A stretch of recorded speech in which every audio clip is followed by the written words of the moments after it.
48 വർഷക്കാലമായി കോഴിക്കോട് നഗരസഭ ഭരിച്ചിട്ടുള്ള CPIM നേതൃത്വം കൊടുക്കുന്ന മുന്നണിയുടെ അടിത്തറ ഞങ്ങൾ ഇപ്രാവശ്യം ഇളക്കും. UDFനെ കോഴിക്കോട്ട് അപ്രസക്തമാക്കും. കോഴിക്കോട് കോർപ്പറേഷൻ തുടർച്ചയായി ഇടതുപക്ഷം ഭരിക്കുന്ന ഒരു കോർപ്പറേഷനാണ്. അവിടെ വലിയ പ്രതീക്ഷയാണ് ഇത്തവണ BJP നേതൃത്വം കാണുന്നത്. 39 സീറ്റുകൾ നേടുമെന്നതാണ് BJPയുടെ അവകാശവാദം. ആ അവകാശവാദത്തിന് പിന്നിലെ വസ്തുതകൾ എന്താണ് അത്രയും വലിയൊരു സംഖ്യയിലേക്ക് പ്രതീക്ഷ വെക്കാനുള്ള കാരണം തുടങ്ങിയവ വിശദീകരിക്കുകയാണ് ഈ തെരഞ്ഞെടുപ്പിൻ്റെ ചുമതലയുള്ള കോഴിക്കോട് BJP സിറ്റി ജില്ലാ പ്രസിഡന്റ് കൂടിയായിട്ടുള്ള അഡ്വക്കേറ്റ് KP പ്രകാശ് ബാബു. ആദ്യം തന്നെ ഇത്രയും വലിയൊരു സംഖ്യ 39, നിലവിൽ 7ആണ്. ആ 7ൽ നിന്ന് ഒറ്റയടിക്ക് എങ്ങനെ 39 എന്നൊരു സംഖ്യയിലേക്ക് നിങ്ങളുടെ ചിന്ത എത്തിയത് എന്നുള്ളതാണ്. ആദ്യമേ പറയട്ടെ, 48 വർഷക്കാലമായി കോഴിക്കോട് നഗരസഭ ഭരിച്ചിട്ടുള്ള CPIM നേതൃത്വം കൊടുക്കുന്ന മുന്നണിയുടെ അടിത്തറ ഞങ്ങൾ ഇപ്രാവശ്യം ഇളക്കും. UDFനെ കോഴിക്കോട്ട് അപ്രസക്തമാക്കും. ഞങ്ങൾ കഴിഞ്ഞ തെരഞ്ഞെടുപ്പിൽ 7 സീറ്റിൽ വിജയിക്കുകയും 23 രണ്ടാം സ്ഥാനം നേടുകയും 44 വോട്ട് വ്യത്യാസം ഉൾപ്പെടെയുള്ള 3-ാം സ്ഥാനവുമുള്ളൊരു പാർട്ടിയാണ്.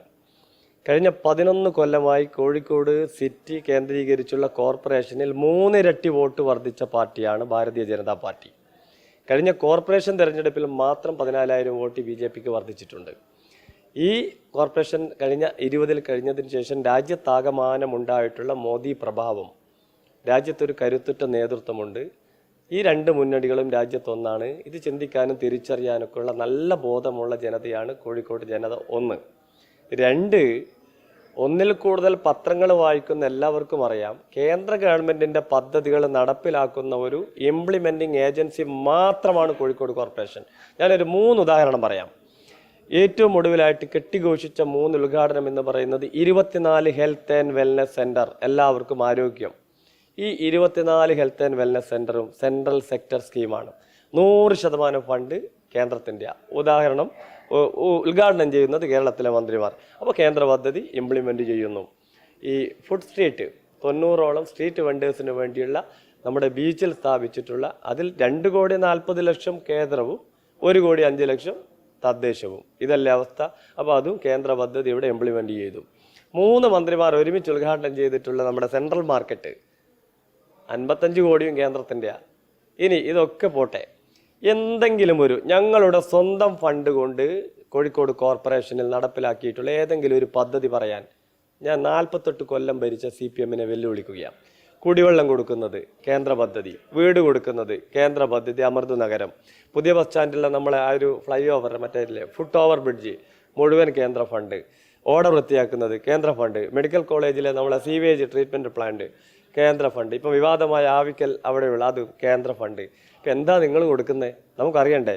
ചുരുങ്ങിയത് കേന്ദ്രം വികസിപ്പിച്ചെടുത്ത അന്താരാഷ്ട്ര നിലവാരത്തിലുള്ള 3 സെൻറ്ററിൻ്റെ ഇടയിലുള്ള ഒരു റോഡ് ഒന്ന് വീതിയാക്കാനോ ഒന്ന് നന്നാക്കാനോ ഉള്ള പരിശ്രമം നിങ്ങൾ നടത്തിയിട്ടുണ്ടോ? ഒറ്റൊന്ന് മതി കോഴിക്കോട് ജനതയെ ബോധ്യപ്പെടുത്താൻ.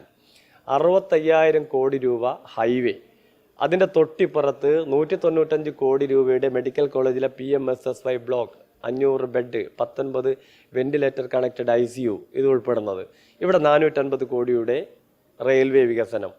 ഈ 3ൻ്റെ ഇടയിൽ ഒരു റോഡുണ്ട്. ഇതിൻ്റെ ഗുണമെങ്കിലും ജനങ്ങളെ എത്തിക്കാനുള്ള ഒരു നഗരപാത പോലും വികസിപ്പിക്കാത്ത, ഒരു പാർക്കിംഗ് പ്ലാസ പോലും ഇല്ലാത്ത ഇന്ത്യ രാജ്യത്തെ ഏക കോർപ്പറേഷനായത്. എന്നിട്ട് എന്ത് തുടർഭരണം? ഇതന്നെ ഞങ്ങളുടെ ആത്മവിശ്വാസം. ഞങ്ങൾക്ക് 2011 ഉള്ള വോട്ടിൻ്റെ 3 ഇരട്ടിയാണ് ഈ കോർപ്പറേഷൻ്റെ പരിധിയിലുള്ള അസംബ്ലി മണ്ഡലത്തിലുള്ള വോട്ട്. നിങ്ങളുടെ വോട്ട് LDFൻ്റെ UDFൻ്റെ വോട്ടോ 5,000 കൂടിയിട്ടുണ്ടോ? അപ്പോൾ ജനങ്ങൾ നല്ല ബോധ്യവന്മാരാണ്, ഞങ്ങൾക്കും നല്ല ബോധമുണ്ട്. BJP നിങ്ങളുടെ അടിക്കൽ ഇളക്കുക തന്നെ ചെയ്യും. പക്ഷേ അങ്ങനെ പറയുമ്പോൾ പോലും BJPയിലെ വിഭാഗീയത അത് BJPക്ക് തിരിച്ചടിയാകുമെന്നാണ് LDFും UDFും പ്രതീക്ഷിക്കുന്നത്. ഇന്നലെ UDFൻ്റെ മേയർ സ്ഥാനാർത്ഥിയായി ചൂണ്ടിക്കാണിക്കപ്പെടുന്ന PM നിയാസ് പറഞ്ഞത് BJP അപ്രസക്തമാകുമെന്നുള്ളതാണ്. LDF നേതാക്കൾ പറയുന്നത് BJPയുടെ സിറ്റിംഗ് സീറ്റുകൾ LDF പിടിച്ചെടുക്കുമെന്നുള്ളതാണ്. PM നിയാസിൻ്റെ വീട് നിൽക്കുന്ന വാർഡിൽ 12 പേരുടെ പേര് വന്നിട്ട് ഒളിച്ചോടി പാറോപ്പടി പോയ നേതാവാണ് PM നിയാസ്. ആ നിയാസ് ഞങ്ങളെ BJPയിൽ നിന്ന്, സിറ്റിയിലെ കോർപ്പറേഷനിൽ നിന്ന് ഒരാൾ ഇതുവരെ രാജിവെച്ചിട്ടില്ല. ഒരാൾ വോട്ടർ പട്ടിക ചേർക്കാതെ മേയർ സ്ഥാനാർത്ഥിയായിട്ട് പ്രഖ്യാപിച്ചിട്ടില്ല. ഒരു സ്ഥലത്തും അടിയുമില്ല. നിങ്ങൾ ആദ്യം നല്ലളത്ത് അടിയൊന്ന് തീർക്ക്, നിങ്ങളെ സ്വന്തം വാർഡിൽ അടിയൊന്ന് തീർക്ക്. സ്വന്തം വാർഡിൽ ഒരാൾ പേര് പറയാനില്ലാത്ത ഒളിച്ചോടിപ്പോയ നേതാവാണോ BJP? 76 വാർഡിലും ഞങ്ങൾ സ്ഥാനാർത്ഥിയെ പ്രഖ്യാപിച്ചു, ഒരു അടിയും ഒരു പോറലും ഇല്ലാത്തപ്പോൾ നിങ്ങൾക്കിതൊക്കെ പറയണമെങ്കിൽ, പിടിച്ചു നിൽക്കണമെങ്കിൽ പലതും പറയേണ്ടി വരും. ഇപ്പോൾ നേരത്തെ സൂചിപ്പിച്ചതുപോലെ പാണക്കാട്ട് തങ്ങളെ തന്നെ ഭീകര സംഘടനയുടെ നേതാക്കളിവിടെ സ്ഥാനാർത്ഥികളെ പ്രഖ്യാപിച്ചു. ഇതൊക്കെ ഇവിടെ ചർച്ച ചെയ്യപ്പെടും. ഒരു ബേജാറുണ്ടും കാര്യമില്ല. സ്വന്തം പാർട്ടിയിലെ ആദ്യം ഒന്ന് അച്ചടക്കത്തോടെ നിൽക്കുക. BJP-യിൽ അങ്ങനത്തെ ഒരു LDF പറയുന്നത് ഈ BJP-യുടെ സിറ്റിംഗ് സീറ്റുകൾ പിടിച്ചടക്കുമെന്ന്. അല്ല, ആത്മവിശ്വാസം എപ്പോഴും ഒരു രാഷ്ട്രീയ പ്രവർത്തകർക്ക് നല്ലതാണ്. സ്വന്തം മണ്ണിലെ കാലിളകിപ്പോകുന്നത് TP ദാസൻ്റെ മകള് മത്സരിക്കുന്ന വാർഡിൽ വരെ എന്താ പ്രശ്നം ഞങ്ങൾക്കറിയാം. അതൊന്ന് പരിഹരിച്ചിട്ട് ഇതൊക്കെ ഒന്ന് പറയാം. എന്തായാലും ആത്മവിശ്വാസം നല്ലതാണ്. കോഴിക്കോട് കോർപ്പറേഷനിൽ 13-ാം തീയതി നമുക്ക് കാണാം എന്താ റിസൾട്ട് എന്നുള്ളത്. എന്തുകൊണ്ടാണ് BJP ഒരു മേയർ സ്ഥാനാർത്ഥിയെ ചൂണ്ടിക്കാണിക്കാത്തത് എന്നുള്ള ചോദ്യം ഉയരുന്നു. അല്ല, മേയർ സ്ഥാനാർത്ഥി ആരും പത്രസമ്മേളനം നടത്തി പറഞ്ഞത് ഞാൻ മനസ്സിലായിട്ടില്ല. ഞാൻ മനസ്സിലാക്കിയിട്ടുള്ളത് മുസാഫർ അഹമ്മദിൻ്റെ പേര് പോലും മേയർ സ്ഥാനാർത്ഥിയായിട്ട് പറയാൻ മടിക്കുന്നു. PM നിയാസിന്റെ പേര് പോലും മേയർ സ്ഥാനാർത്ഥിയായി മടിക്കുന്നു. BJP ഏതോ വികാരം അല്ല, ആർക്കും ഇല്ലല്ലോ. പക്ഷേ ജനങ്ങളുടെ മുന്നിൽ മുസാഫർ അഹമ്മദിന്റെ പേര് പറയുന്നതിൽ പാർട്ടിക്കുള്ളിൽ പ്രശ്നമുണ്ട്. നിയാസിന്റെ പേര് പറയുന്നത് പാർട്ടിക്കുള്ളിൽ പ്രശ്നമുണ്ട്. ഞങ്ങളുള്ളിൽ മേയർ സ്ഥാനാർത്ഥി പറയുന്ന പ്രശ്നമില്ല. കഴിഞ്ഞതിനും ഞങ്ങൾ മേയർ സ്ഥാനാർത്ഥിയെ പ്രഖ്യാപിച്ചിട്ടില്ല. ആ 2 പേര് പറയാത്തത് ചില പ്രശ്നങ്ങൾ പാർട്ടിക്കുള്ളിലുണ്ട്. ഇതൊക്കെ നിങ്ങൾ ഉത്തരം പറയേണ്ടി വരും. CPM-ഉം കോൺഗ്രസും ഉത്തരം പറയേണ്ടി വരും. BJP വലിയ ആത്മവിശ്വാസത്തിൽ ആത്മവിശ്വാസമാണ്, നല്ല ആത്മവിശ്വാസമാണ്. എന്തായാലും താങ്കൾ ആത്മവിശ്വാസം രക്ഷിക്കട്ടെ എന്ന് മാത്രം പറയുകയാണ്. ക്യാമറ പേഴ്സൺ രാഹുൽ മക്കടയ്ക്കൊപ്പം Riyas KMR, Kerala vision news, Kozhikode.